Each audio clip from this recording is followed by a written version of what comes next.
Welcome to Files module. Let us see how to manage file versions and revisions. In Project Files tab, open your file by double-click on it. Here in the overview, you can see the current version of this file is 0.1. We can upload a new version either by Upload New Version option or we can directly drag files from our local storage. First, let us see how to add a new version of this file by dragging. For example, let us assume this is the new version of this file and it is stored on my local computer. Now drag it from local storage and copy it into File Overview. Here we can see, version changes from 0.1 to 0.2, means it created a new version of this file. Similarly, we can upload a new version of this file through Upload New Version button in File Overview. Or we can directly upload a file from Upload New File option in Further Actions. Click on Upload New Version option. Here we can add a file from either local computer or available cloud storage. Let us add a new file version from the local computer. Here add some description regarding what are the changes you made in this new version and click on Upload. Now you can see the file version has changed from 0.2 to 0.3.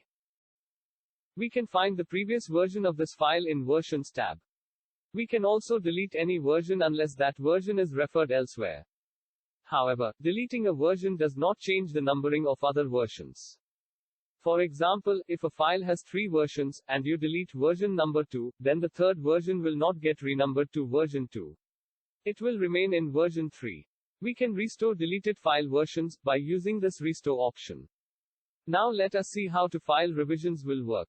Once the file status changed to any of closed status, then it will go into read-only mode.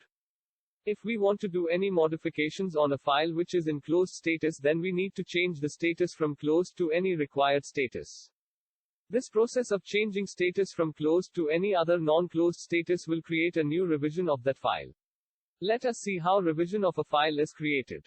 Here the current version of this file is 0.3 and it is in closed state. So now, the file is in read-only mode. Now change the file status from released to any other status to do some modifications on it. Click on Yes. Here we can see the version changed from 0.3 to 1.0, means new revision is created. The pre-decimal point number represents revision number and post-decimal point number represents version number. Redbracket Hub. Simplifying architectural processes.